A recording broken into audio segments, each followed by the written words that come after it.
مساء الخير، ازيكم؟ عاملين ايه؟ يا رب تكونوا بألف صحة وبألف خير. النهاردة هنعمل البوري، هنعمل الجميل دوت. هنعمله بتتبيلة روعة، احسن من بتاع المحلات بكتير، احلى من الجاهز. على اقل حاجة كل حاجة منضفاها وكل حاجة متبلاها زي ما انت عايزة. يلا مع بعض نشوف هنعمل ايه. وهو السمك بتاعي متنضف وزي ما انت شايفة. المهم اهم حاجة في السمك البوري ان هو يبقى كبير كده عشان ما ينشفش منك. بصي زي ما انت شايفاها جميلة ازاي. طبعا اول مرحلة هعملها هجيب المناديل المطبخ واحاول، الخطوة دي مهمة جدا، احاول انشف السمكية بتاعتي مهما كنت غسلاها، بس برضو بصي. فانا هعمل ايه؟ هنشف السمكية بتاعتي، احاول انشفها كويس. دي اول خطوة لازم اعملها، يبقى اول حاجة هنشف كله بالطريقة دي وبعدين ارجع لك. والدم اللي فيه مش اي حاجة. دلوقتي في الكبة بتاعتي معايا فلفل، توم، ليمون، ملح، كزبرة، ملح كزبرة وكمون. اهم حاجة في السمك الكمون والليمون. اول حاجة هنزل بالفلفل،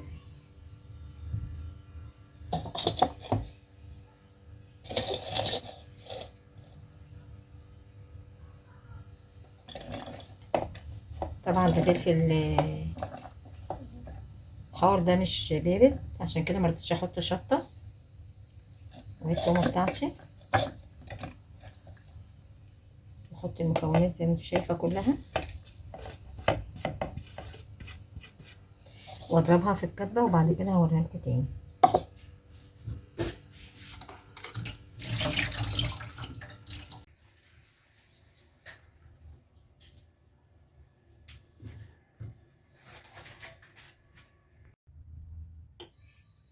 وهي التتبيلة زي ما انت شايفة. احاول ايه اجيبها كده اهو.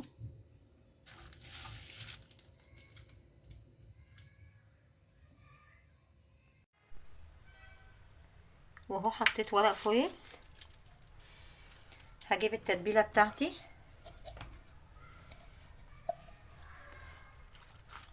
واعملها كويس كده زي ما انت.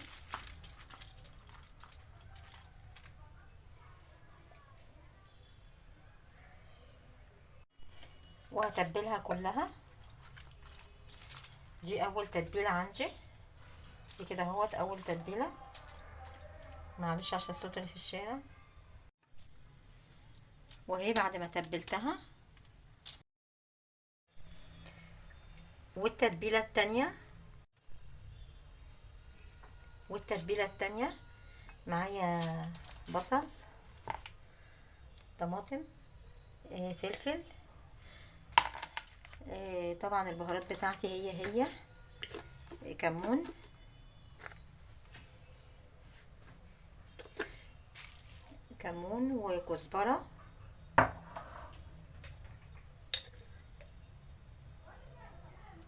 وكزبرة وملح. هي التتبيلة بتاعتي دي.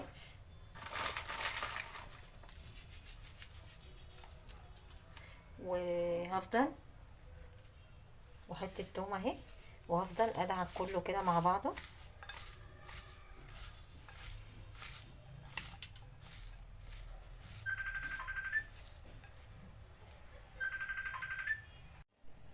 وفي طاسه على النار هنزل بالبصل. انا بصراحه بحب ادبل البصله بتاعتي.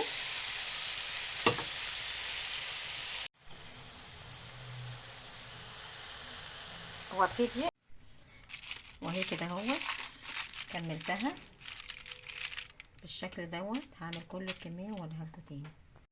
وهو عملت التانية بالشكل كده، هعمل بقيه الكميه. وهو بعد ما طلع حطيته في الرف الاوسط، وبعد كده هوت حطيته على الشوايه، مكملتش حاجه، خدش معايا دقايق على الشوايه. بجد بجد روعه